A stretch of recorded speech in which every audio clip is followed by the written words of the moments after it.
Hi hello good morning to all of you. और आज है 21 मई और टॉपिक है नवाचारों से ही दूर होंगे अंधियारे। कोविड-19 ने दुनिया को खासा प्रभावित किया है। इससे लोगों की मौत हो रही है उनके रोज़गार ख़त्म हो रहे हैं और रोज़मर्रा के जीवन में उन्हें मुश्किलों का सामना करना पड़ रहा है। इन तमाम परेशानियों के बावजूद कोविड-19 के घने अंधियारे में उम्मीद की किरण मौजूद है।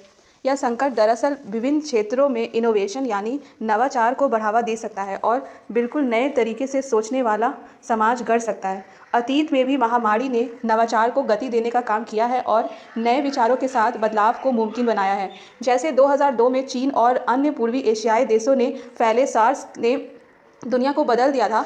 माना जाता है कि सार्स ने वैश्विक अर्थव्यवस्था को अरबों डॉलर का नुकसान हुआ था, क्योंकि आज की तरह ही उन दिनों लोगों ने घरों से बाहर निकलना बंद कर दिया था। हालांकि उस संकट ने उन तमाम राष्ट्रों में इंटरनेट की पहुंच बढ़ा दी जहां इसका नेटवर्क काफ़ी कम था। ई कॉमर्स यानी ऑनलाइन खरीदारी को लोकप्रियता मिली, जबकि पहले इसका अस्तित्व ही नहीं था। चीनी ई कॉमर्स कंपनियां अलीबाबा और JD.com ने इसका खूब फ़ायदा उठाया। वे दुनिया की प्रभावशाली कंपनियां बन गईं।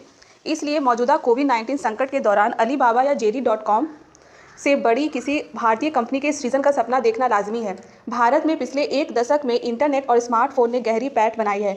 इससे डिजिटल समाधान और नवाचार बढ़ाए जा सकते हैं। लो टच और कॉन्टैक्टलेस यानी कम स्पर्श या संपर्क विहीन सेवा पहुंचाना अब अर्थव्यवस्था का नया मानक बनता जा रहा है। इसका मतलब यह है कि अब हर लेन देन में उन स्थितियों से बचा जाएगा जहाँ स्पर्श की गुंजाइश होती है। मसलन किसी किराना स्टोर में जाने के बजाय लोग ऑनलाइन खरीदारी करना पसंद करेंगे।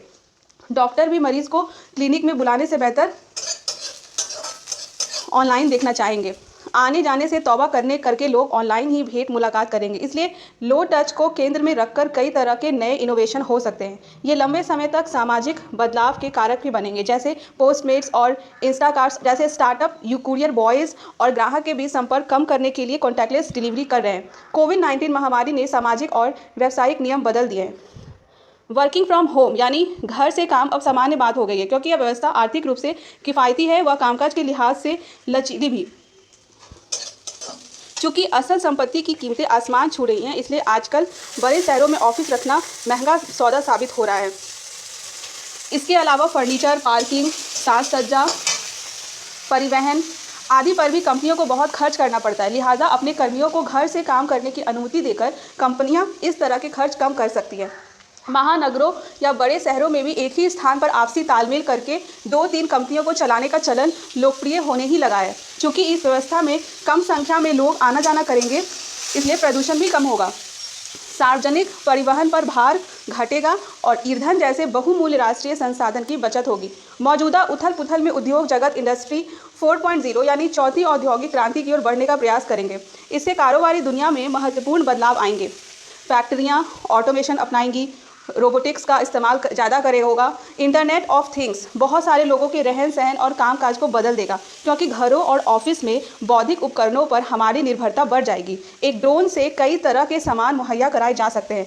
आर्टिफिशियल इंटेलिजेंस यानी कृत्रिम बुद्धिमत्ता और इंटरनेट ऑफ थिंग्स के इस्तेमाल की काफ़ी ज़्यादा संभावनाएँ भारत के स्वास्थ्य ढांचे में है। सर्जरी में मददगार रोबोटिक्स का इस्तेमाल देश में बढ़ भी रहा है। इंटरनेट ऑफ थिंग्स का उपयोग मरीजों की सेहत का रिकॉर्ड रखने में हो सकता है या बीमारी के लक्षण का सटीक सूचना सही वक्त पर दे सकता है। आरोग्य सेतु ऐप इसका एक उदाहरण है। यह एक फ़ोन के GPS और ब्लूटूथ का इस्तेमाल करके बता सकता है कि आप किसी संक्रमित व्यक्ति के संपर्क में तो नहीं आए हैं। एक और डिजिटल इनोवेशन सार्वजनिक वितरण प्रणाली में संभव है। बायोमेट्रिक प्रमाणीकरण और ऐप का इस्तेमाल करते हुए एक राष्ट्र एक राशन कार्ड की संकल्पना साकार की जा सकती है। हमारी शिक्षा प्रणाली में भी प्रौद्योगिकी आधारित नवाचार की काफ़ी संभावनाएं हैं। विश्वविद्यालयों को सूचना प्रौद्योगिकी के लिहाज से तैयार करने को लेकर विश्वविद्यालय अनुदान आयोग ने कई तरह के कदम उठाए हैं। केंद्र सरकार ने भी देश में ऑनलाइन शिक्षा को प्रोत्साहित करने के लिए ई-विद्या कार्यक्रम की घोषणा की है। इससे अब सबसे बड़ी चुनौती स्कूलों और कॉलेजों में परीक्षा आयोजित करने की है, क्योंकि हमारे यहाँ परीक्षा में शामिल होने वाले छात्र छात्राओं की संख्या काफ़ी ज़्यादा है। उत्तर प्रदेश बोर्ड परीक्षा में भी हर साल लाखों परीक्षार्थी बैठते हैं। लिहाजा सार्वजनिक निजी भागीदारी के रूप में एग्ज़ाम सेवा की शुरुआत की जा सकती है, जिसका मकसद परीक्षाओं का बोझ कम करने के लिए ऑनलाइन मूल्यांकन को हकीकत बनाना हो। TCS द्वारा संचालित पासपोर्ट सेवा देश की एक सफल डिजिटल पहल ही है। कोरोना काल के बाद भी यह प्रयास उपयोगी साबित हो सकती है। कोरोना वायरस के कहर ने आपूर्ति श्रृंखला को पूरी तरह से तहस नहस कर दिया है। अभी प्रौद्योगिकी आधारित एक वैकल्पिक आपूर्ति श्रृंखला की दरकार है जो प्रवासी मजदूरों या किसानों की समस्याओं का हल करे। प्रमुख कॉरपोरेट घराने और IIM या IIT का एक ऐसा कोई संयुक्त संगठन बनाया जा सकता है जो सरकार के अधीन हो। पुराने जिला उद्योग केंद्र को इसकी जिला नोडल एजेंसी का रूप दिया जा सकता है। आधुनिक DIC या सुनिश्चित करने का काम करेगा कि आपूर्ति श्रृंखला प्रक्रिया में किसानों की सीधी सहभागिता हो। उम्मीद की जा सकती है कि अलीबाबा, अमेजन या JD.com जैसे ऑनलाइन प्लेटफॉर्म का भारतीय संस्करण बनाने में भी यह संगठन कामयाब होगा। धन्यवाद।